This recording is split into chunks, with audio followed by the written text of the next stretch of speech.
1년 새에 집값이 5억이 폭락을 했다. 이게 사실이 아닐 것 같죠. 그런데 여러분, 이 말이 실제 일어난 사실입니다. 여러분 이거 한번 보세요. 인덕원에서 일어난 일인데요. 푸른마을 인덕원 대우 84제곱미터 가격 하락액입니다.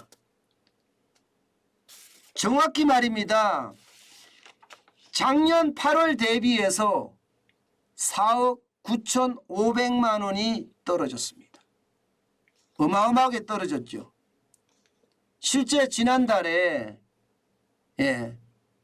국토부 실거래가 공개 시스템에 거래된 내역을 보면 7억 4,500만 원의 거래가 됐거든요. 이게 지난해 8월에는요 12억 4천만 원에 거래되던 것이에요. 12억 4천만 원에. 와, 도대체 이게 무슨 일일까요? 진짜 난리가 아니잖아요. 그죠? 난리가 아닙니다. 떨어져도 이렇게까지 떨어졌나 이야기할 정도로 집값이 장난 아니게 지금 빠지고 있다는 이야기입니다. 여기만 이런 게 아닙니다. 수원시 영통구 거기에 가보시면 광교 호반 베르디움 트라일이라는 게 있습니다. 여기에 전용 100.51제곱미터는요 2월에 14억 1천만 원에 거래가 됐거든요. 14억 1천만 원. 2월에. 그런데 6월 22일에요.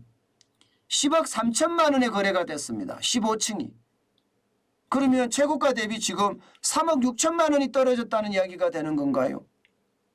이것을 보면 여러분 결국 말입니다. GTX 노선을 타고 집값이 엄청 오른다. 그렇게 여러분들에게 말씀을 드린 적이 있습니다. 그만큼 말입니다. GTX 노선을 타고 교통이 좋다고 하니까 집값이 쉽게 말하면 계속 올라갔던 겁니다. 계속 올라갔던 거예요. 올라가도 말입니다. 적게 올라가는 것이 아니라 여러분들에게 제가 설명드릴 때마다 그 말씀을 드렸었는데 이게 GTX가 들어온다고 하니까 지역에 따라서 서느냐 안 서느냐 가지고 집값이 엄청 올랐다. 그중에서도 많이 오른 것이 수도권이다. GTX라는 게 여러분도 알다시피 A 노선, B 노선, C 노선 해서 D 노선까지 있잖아요. 그죠? D 노선까지 있으니까 이게 GTX를 중심으로 해서 그야말로 폭등한 것도 사실입니다. 그런데 이게 지금 쉽게 말하면 치고 있다는 거예요. 치고 있다. 이제 시장에서 말입니다. 뭔가 흔들림이 있다는 뜻입니다. 흔들림이 있다는 뜻.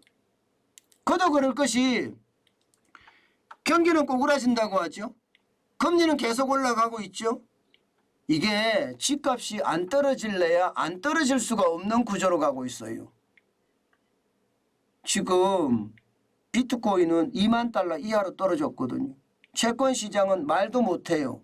떨어졌을 때 사자 해서 지금 개인들도 전부 채권에 들어가는 형국입니다.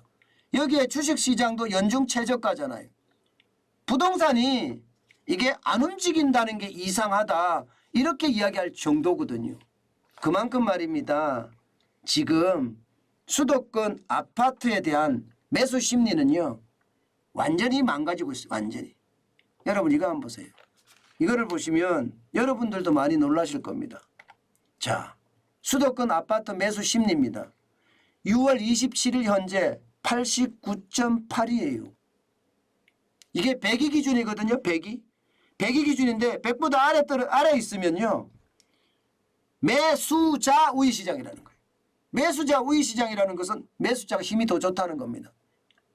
내놓는 사람, 매도자는 굉장히 많은데 매수자는 극소수이기 때문에 배짱 부리면서 집을 살 수 있다는 그런 이야기입니다. 그것도 89.8까지 내려갔으니까 진짜 많이 내려갔죠. 2021년 2월 8일에 보세요. 여러분. 2021년 2월 8일. 그때는 118.8이었습니다. 심지어 2020년 7월 20일에도 110.7이에요. 110.7. 2019년이니까 옛날 과거로 돌아가니까 이제 89.9가 나옵니다. 지금 과거로 돌아간 거예요. 2019년 식으로 돌아갔다 이렇게 이야기할 수 있는 겁니다. 2019년으로. 집값이 점점 2019년으로 돌아갔다 이런 이야기. 물론 아직까지 집값이 떨어지는 것은 지역마다 굉장히 적고요.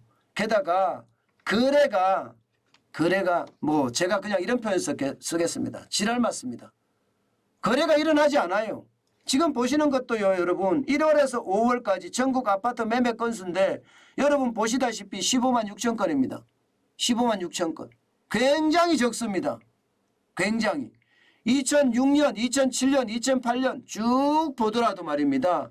15만 6천 건이라는 건수는 없습니다. 2019년이 집값이 좀 안 좋았다고 이야기할 때가 16만 3천 건이었습니다. 그런데 2022년이 15만 6천 건이니까 여러분 지금 지표로 봐서는요.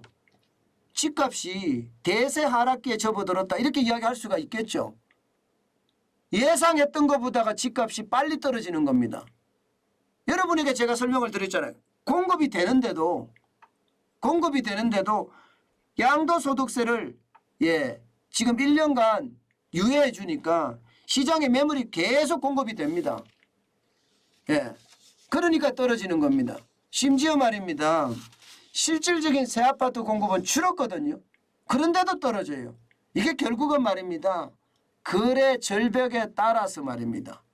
거래 절벽에 따라서 팔고자 하는 사람들은 많아지고 양도소득세를 줄이기 위해서 말입니다.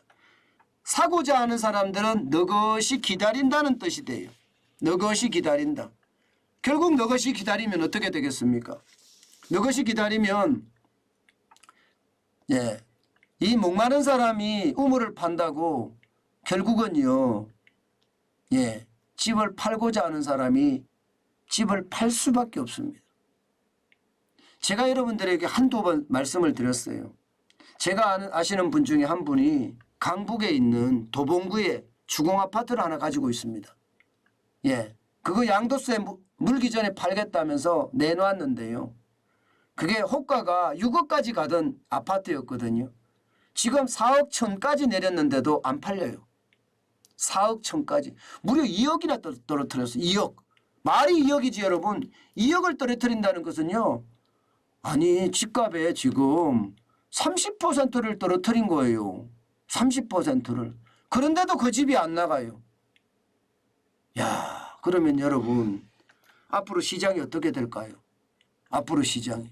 저는요 앞으로 시장이 굉장히 많이 달라질 수 있다고 생각을 합니다. 제가 지금 30%를 고가 대비 30%를 떨어뜨렸는데도 안 나간다 했잖아요. 이게 서울에서 일어나는 일이거든요. 서울에서. 강북이지만 뭐 강북이라고 해서 서울 아닌가요? 서울입니다. 그러면 이게 강북 전역으로 점점 퍼지고요. 이게 넘어와서 강남 4구 말고도 다른 곳으로 쭉 퍼지는 거예요. 영등포구나 말입니다. 뭐 이런 쪽으로 양천구나 이러면서 말입니다. 서울 전역으로 확대될 가능성도 굉장히 많다는 뜻입니다. 저는 지금 상황이 진짜 굉장히 좋지 않은 상황, 집값이 떨어질 상황이다. 쉽게 말하면 대세 하락기가 될 가능성이 크다. 저는 그렇게 여러분께 말씀드리고 싶습니다. 사실 집값이라는 건 아무도 못 맞춥니다. 그렇지만 제가 매일매일 지표를 보면서 여러분에게 설명을 드리잖아요. 그 지표를 가지고 추론을 해보시면 여러분도 저하고 비슷한 결론을 내릴 겁니다. 제가 지표를 찾을 때 이 지표는 버리고 저 지표는 취하고 이러지 않습니다. 여러분에게 다 보여드립니다. 다 보여드리고 여러분도 여러분의 어떤 결정이 아마 생길 거라고 생각을 하거든요. 저도 제 결정이 생기는 거고. 그래서 그 결정의 어떤 끝을 보니까 대세 하락의 조짐이 있네 이렇게 느껴지는 거죠.